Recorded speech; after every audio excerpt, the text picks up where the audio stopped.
Hello everyone. At 12:56 p.m. on October 16, 2022, a 911 dispatcher suddenly received a strange call. On the other end of the line, no one spoke. Only continuous sounds rang out, like a small scream. The 911 dispatcher asked, "What are you reporting? What do you need to report?" Because the sounds were so faint, the dispatcher couldn't gather any information. But they made an instinctive guess. Based on the voice, it seemed to be a woman, and the noises from her throat suggested her mouth was likely blocked, preventing her from speaking. The dispatcher continued, "All right, I'll assist you right now. Wait for me a moment. Do you know your address?" At that point, some noises emerged through the phone, like a struggle, accompanied by urgent and irregular banging, the kind you'd hear in critical situations. The dispatcher then used digital analysis to pinpoint the source of the call and sent the information to the authorities. After receiving a response, the operator contacted the nearest police to investigate. A while later, the voice on the other end weakened until it fell completely silent. Though the phone remained connected, no more sounds came through. The story takes place in Lacey, a city in Washington state on the western side of the US. This area features coastal plains and convenient access to federal highways, making life for residents quite harmonious, healthy, and happy. In Lacey, there lived a couple. The husband, Chae Kyung-an, 51 years old, and the wife, Young Suk-an, 42 years old. The two of them had two children, a 20-year-old daughter and an 11-year-old son. The family had lived here for many years in an ordinary, peaceful neighborhood. But life isn't always quiet and serene, and people would be truly fortunate if it didn't throw unexpected twists their way. In the summer of 2022, due to family conflicts, Young Suk filed for divorce. The couple had separated and were preparing divorce proceedings. Chae Kyung had moved out, so currently only Young Suk and their two kids lived in the house. Still, Chae Kyung occasionally stopped by to look after the children. Around 12:30 p.m. on October 16, 2022, Young Suk and her two kids returned from church and saw Chae Kyung's car parked in the driveway. This wasn't surprising, as every week on that day, he'd drop by to spend time with the kids. Compared to seeing each other daily like before, they felt this change was much better, and this time they could discuss the divorce. The kids had just gotten home and hadn't even talked to their dad when Young Suk told them to head to the May supermarket. Next came the couple's conversation. Neither would budge on dividing their assets, and eventually they started arguing. Chae Kyung, losing control, shouted, "Even if I die, I'll never give you a cent of support." Young Suk was furious hearing this, but she didn't dwell on it much. After living together so long, fights like this had happened often over the years. She demanded he leave the house immediately. Feeling exhausted, she went upstairs to change, unaware that Chae Kyung had followed her into the bedroom. Chae Kyung took advantage of her distraction and attacked her from behind, then used duct tape to cover her mouth, blindfold her, and bind her hands and feet. After doing this to his wife, he left the room briefly. How could a man suddenly go so mad? What did he want? Was he drunk or something? Questions like these swirled in Young Suk's mind. She fell into a state of utter terror, knowing only that her husband was in a crazed frenzy. In her panic, she remembered the Apple Watch on her wrist. She hurriedly sent an emergency alert to a friend and her eldest daughter, then dialed 911 to call the police. She couldn't speak, just hoped for a chance to survive. That call at the start of this video was hers.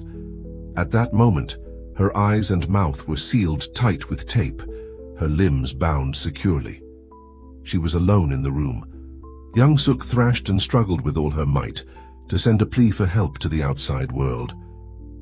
Luckily, police cars were dispatched, but unfortunately, Chae Kyung returned just then. Neighboring security footage across the street captured him driving into the garage and dragging Young Suk from the bedroom downstairs. That's when he noticed the watch on her wrist still connected to 911. Realizing something was off and thinking he needed to act fast, he yanked the watch off, grabbed a hammer, and smashed it hard a few times, even striking young Suk's wrist. A few more blows. Then he forced her to swallow some unknown drug, dragged her into the car trunk, and drove off. The footage showed police arriving to investigate just as Chae Kyung's speeding truck passed by. Since the officers were rushing to an urgent task, they didn't stop the speeding vehicle in the residential area. Chae Kyung's truck slipped away, heading toward the woods. Meanwhile, police reached Young Suk's house. They had no idea. What had happened here? Maybe a robbery, kidnapping, or murder. They approached the front door and shouted, "This is the Lacey police. If you're inside, let us know." The police calls instantly set off a chorus of barking from the neighbors' dogs. Stepping inside, they saw a smashed Apple Watch on the floor, still linked to 911. The house was empty, with the front door and garage wide open. There were no signs of a struggle. Just then, the two kids returned from the supermarket. They saw a group of police unexpectedly at their home, with both parents missing. A bad feeling suddenly hit them. After some discussion, the eldest daughter said, "Half an hour ago, Mom told us to go to the store. She had something to discuss with Dad, but soon after I got an emergency text from her. On our way back, I saw Dad's truck speed by." Later investigation revealed the family had multiple domestic violence reports, mostly tied to Chae Kyung. Young Suk had once had a protective order barring him from contact, though it was later revoked by the court. Police canvassed nearby neighbors and collected some security footage. Only then did they realize the speeding truck they'd passed was driven by the suspect, Chae Kyung. They launched a citywide manhunt and issued an arrest warrant. On a long stretch of road, the car had traveled about 7 miles from its starting point. It seemed far enough. No one would venture into that remote forest. In that desolate place, a man and a woman were alone. They'd once loved and married each other. They weren't meant to be solitary, but now their love was gone, replaced by hatred. Chae Kyung scanned the surroundings and finally spotted a place he liked. It looked like a grave. During the drive, Young Suk was dazed, sensing the car had stopped. Before she could react, Chae Kyung yanked her out. Then she felt a sharp knife plunge into her chest. The intense pain quickly sharpened her mind a bit. That's when she realized she might have been taken to an unfamiliar rural area. Through blurred vision, she saw someone digging with a shovel. As the sun set, the sky darkened, and the hole before her grew larger. Bound and gagged, she could only hear the shovel scooping up and down. Slowly, a pit formed. Chae Kyung dragged Young Suk into it and began piling on dirt. Perhaps because he'd drugged her and stabbed her chest, he assumed she couldn't fight back or escape.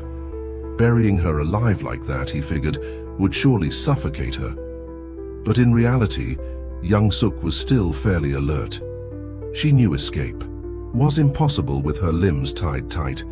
She felt each shovelful of dirt hit her body and face. She could only tilt her head slightly to keep soil from clogging her nose. Luckily, he didn't notice that small move. In a moment, the shoveling stopped. Young Suk could clearly feel the pressure of the earth on her body. She sensed Chae Kyung stomping on the dirt a few times. Then, suddenly, something heavier pressed down. A tree trunk he'd specially prepared for her. After finishing all this, he returned to the car. Buried beneath the soil, Young Suk clung to the thin air to survive. Hearing the car engine start, she began twisting her body. First, she worked her hands free from the tape, then tore off the strips around her eyes, mouth, and ankles. The process took a full hour. The pain in her chest grew worse, but she ignored it. Slowly, she clawed her way up through the dirt. As her head broke the surface, she saw her husband's car not far off. Fog coated the windows and the interior. Light cast the only glow in the dark expanse. The feeling was pure dread. Soon she knew her wounds couldn't wait any longer. With all her strength, she shoved the trunk aside and climbed out of the pit. Once out, she ran in the opposite direction from the car. About 20 to 30 minutes later, she spotted a house. It was 12:52 a.m. Without hesitation, she banged on the door and burst in, recounting everything she'd been through to the homeowners. Covered in dirt and grime, she looked filthy, but the family still kindly helped her and called the police. When officers arrived, young Suk was hiding behind their shed. Confirming they were police, she ran out and pleaded, "My husband tried to kill me. Save me. He's still out there in the woods." Seeing the dirt, bruises, and leftover tape on her, they believed her. They cleaned her wounds and took her to a hospital.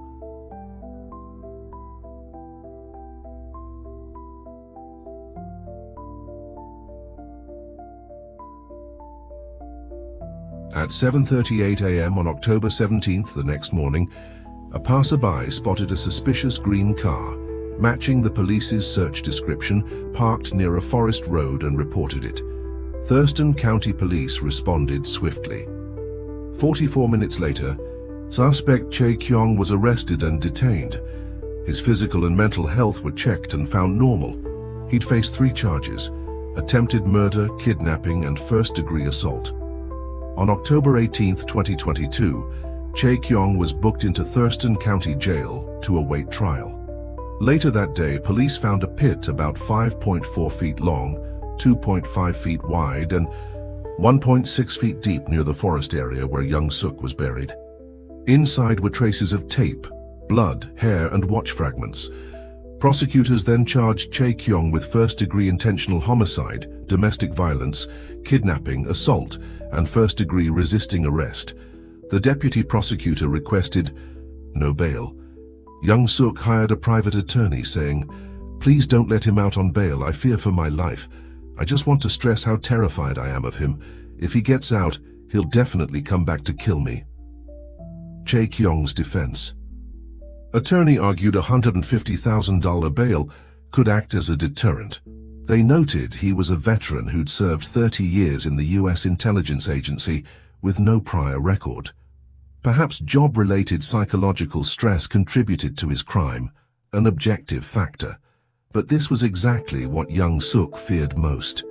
She knew her husband's 30-year intelligence career well. If he had sinister plans, he'd do unimaginable things after release. In the end, the court agreed to deny bail. As of now, the case is still in trial. Though young Suk narrowly escaped death and returned to normal life, going to the store and preparing Halloween treats for her kids, the trauma's aftermath isn't just skin deep. It's likely a wound in her heart she'll never forget. A brush with death. Looking back at the whole case, Chae Kyung's decisive brutality is truly chilling. Young Suk's call to 911 to save herself in danger makes this story even more thrilling. When something unfortunate happens to us, try to stay calm and use everything you have to solve it. Put faith in life. There's so much beauty out. They're waiting for us. That's it for today's video. If this story gripped you, don't forget to like, subscribe, and hit the bell so you never miss an update from mysterious cases. We'll dive into more mysteries soon. So stay tuned. See you next time and keep curious.